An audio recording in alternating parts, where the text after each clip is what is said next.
This is a data set we've been working with quite a while. It's really a fascinating one to experiment with data visualization in 3D, and now, particularly with AI, has to do with humanities' greatest successes and failures, particularly around life expectancy.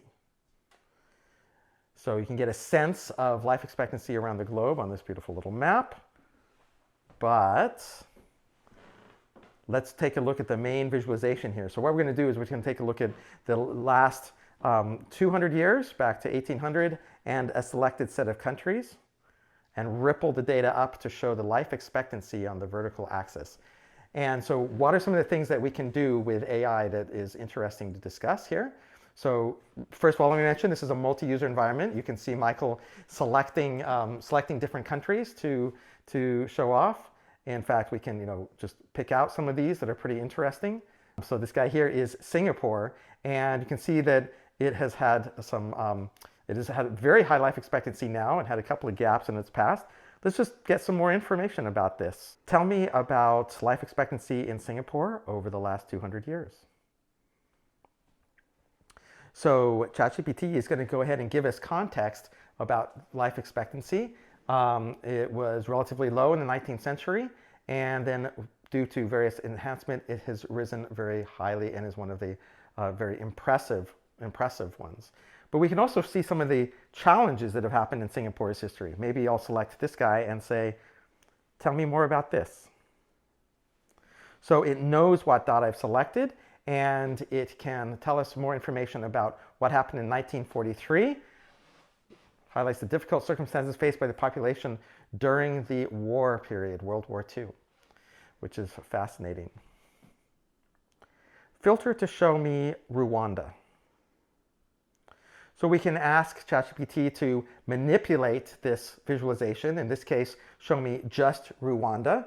And again, we can identify certain elements within Rwanda. So tell me what happened here. We can see that there was this huge drop in 1994, and we can learn about it.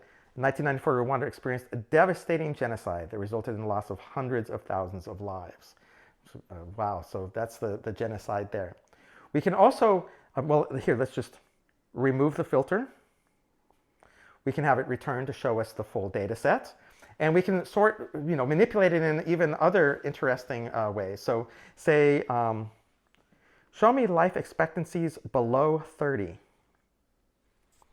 So we can filter on the life expectancy axis, and now we're just showing only those life expectancies that get below the bar of 30 life expectancy back in time. There's quite a few, and then the major shocks that happened during World War II or the pandemic in 1918.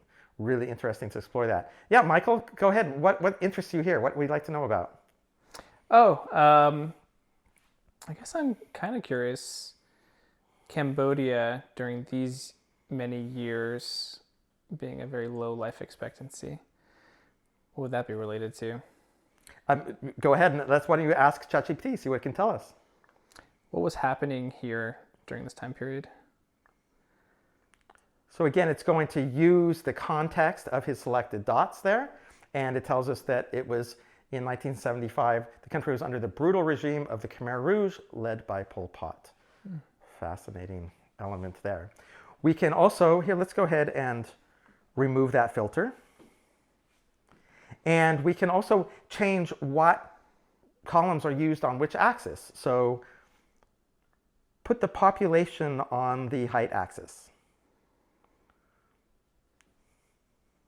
So the data set has population values as well. And you can see really the dramatic increase in population in China and India, which of course the two largest countries in the world. And most of the other countries look relatively smooth in their population growth compared to those. Yeah, Nigeria kind of stands out. Brazil, a little bit flatter. Fascinating.